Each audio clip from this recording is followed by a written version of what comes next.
Assalamualaikum warahmatullahi wabarakatuh. Ketemu lagi dengan saya, channel SHMH Sinau Hukum, Melek Hukum. Penonton yang saya hormati, ini adalah video yang ke-8 dan saat ini mari kita semua mempelajari pasal 4 KUHP baru, yaitu berlakunya undang-undang menurut tempat. Kalau pasal 1, 2, 3 itu menurut waktu. Kalau mulai pasal 4 ini menurut tempat. Paragraf 1, asas wilayah atau teritorial. Pasal 4 berbunyi, ketentuan pidana dalam undang-undang berlaku bagi setiap orang yang melakukan tindak pidana di wilayah Negara Kesatuan Republik Indonesia. B. Tindak pidana di kapal Indonesia atau pesawat udara Indonesia. C. Tindak pidana di bidang teknologi informasi atau tindak pidana lainnya yang akibatnya dialami atau terjadi di wilayah Negara Kesatuan Republik Indonesia atau di kapal Indonesia dan di pesawat udara Indonesia. Ada kata-kata tindak pidana lainnya, berarti ini tak terhingga, pokoknya lainnya, tidak terbatas pada bidang teknologi informasi. Jadi C ini seluruh tindak pidana terjangkau. Kemudian pada huruf A tadi itu ada frase kata wilayah Negara Kesatuan Republik Indonesia. Maka yang dimaksud dengan wilayah Negara Kesatuan Republik Indonesia adalah satu kesatuan wilayah kedaulatan, baik darat, perairan pedalaman, perairan kepulauan beserta dasar lautnya, dan masih lagi ditambah tanah di bawahnya serta ruang udara di atasnya. Itu wilayah Negara Kesatuan Republik Indonesia yang batas dan hak negara di laut teritorial, zona tambahan, zona ekonomi eksklusif, dan landasan kontinen yang diatur dalam undang-undang. Jadi nanti mungkin kenapa seperti ini ada diatur undang-undang, karena batasan tentang itu adalah ada pada undang-undang yang lain, tidak masuk di dalam KUHP. Bisa jadi undang-undangnya itu tentang undang-undang batas wilayah, undang-undang kelautan, bisa jadi ada di undang-undang itu. Itu maksudnya seperti itu. Kemudian ada kata-kata laut teritorial, zona tambahan, zona ekonomi eksklusif, dan landasan kontinen. Kita masuk ke sana, kita mempelajari apa toh yang dimaksud dengan laut teritorial. Jadi laut teritorial itu adalah merupakan batas perairan yang ditarik sejauh 12 mil, ya, 12 mil laut. Jadi jaraknya sekitar 22 km lebih sedikit dari garis dasar pantai yang pada saat laut surut. Dan titik itu menghubungkan titik-titik pada ujung-ujung pulau. Ujung-ujung berarti bukan di dalam, bukan di teluk, tapi di ujung pulau. Kemudian zona tambahan adalah zona yang lebarnya tidak lebih dari 24 mil laut yang diukur dari garis pangkal dari mana lebar laut teritorial tadi diukur. Jadi teritorial titiknya 12 mil, tidak lebih dari 12 mil. Jadi menambah lagi ke depan, maka itu disebut zona tambahan. Kemudian zona ekonomi eksklusif adalah suatu area di luar dan berdampingan dengan laut teritorial. Jadi sudah tadi laut teritorial tadi ditambah 2 sampai 24 mil lagi, ini berdampingan, jadi depannya lagi dengan laut teritorial Indonesia sebagaimana dimaksud dalam undang-undang yang mengatur mengenai perairan Indonesia dengan batas terluar 200 mil laut dari garis pangkal dari mana lebar laut teritorial diukur. Jadi tadi kan titik pulau, pantai sedang surut, maju lagi 12 mil, maju lagi menjadi 24 mil. Nah ini dari sini maju lagi sampai dengan 200 mil laut, jadi kurang lebih 370 km lebih sedikit.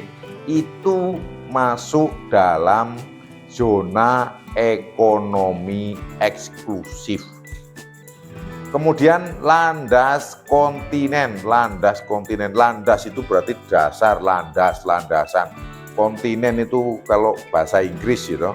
Kalau bahasa Indonesianya itu benua. Jadi kalau kita pikir berarti landasannya benua. Jadi mungkin di dalam sana, di dalam laut sana. Nah, maka benar ini, penjelasannya adalah meliputi dasar laut dan tanah di bawahnya dari area di bawah permukaan laut yang terletak di luar laut teritorial. Nah, ini. Sepanjang kelanjutan alamiah wilayah daratan hingga pinggiran luar tepi kontinen atau hingga suatu jarak 200 mil laut dari garis pangkal dari mana lebar laut teritorial diukur.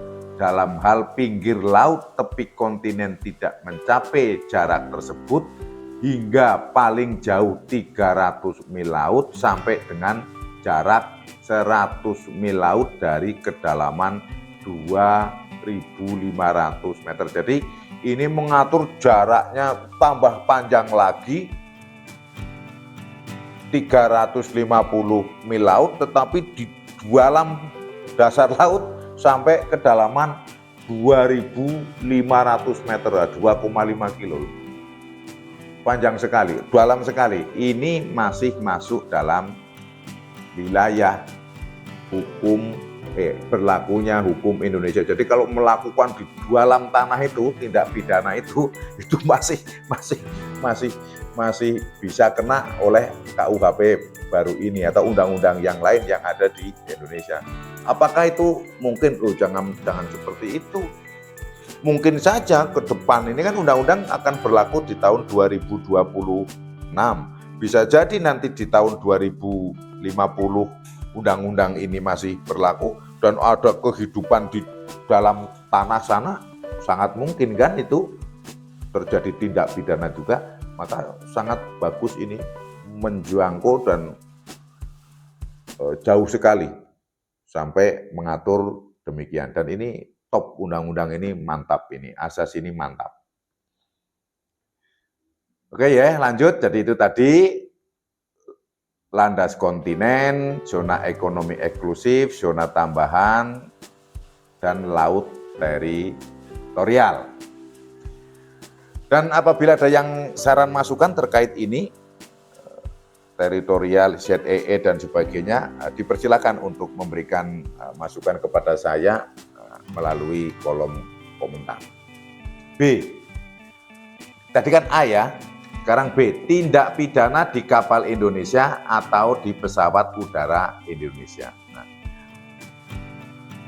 untuk tindak pidana di pesawat Indonesia, hal ini pernah terjadi ya, yaitu pada pembajakan pesawat Garuda Indonesia. Yang pesawat ini dari Jakarta akan menuju Medan, kemudian dibajak sampai akhirnya turun di bandara di Thailand. Kejadiannya tahun 1981,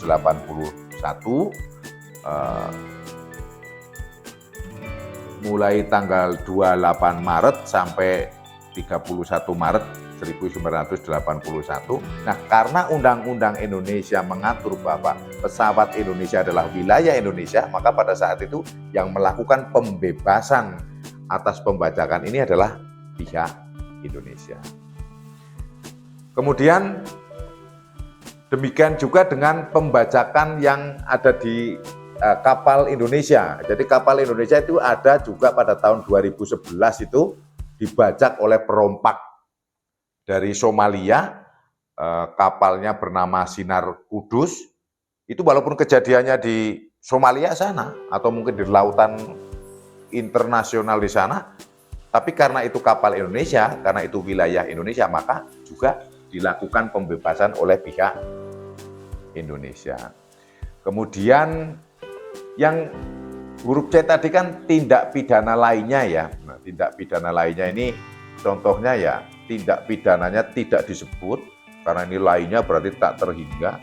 Yang penting akibat dari tindak pidana itu dapat merugikan Indonesia. Misalnya keamanan negara atau tindak pidana yang juga dirumuskan oleh hukum-hukum internasional yang diakui oleh pihak Indonesia. Yang pada poin ini yang penting adalah bukan jenis tindak pidananya, namun adalah akibat yang dirasakan. Ini contohnya ya semacam hacker gitu ya. Dia sambil duduk di ruangan mungkin di negara luar negeri jauh sana, di kutub sana, plak, tahu-tahu bisa menggeser satelit Indonesia, maka kan bisa merugikan Indonesia.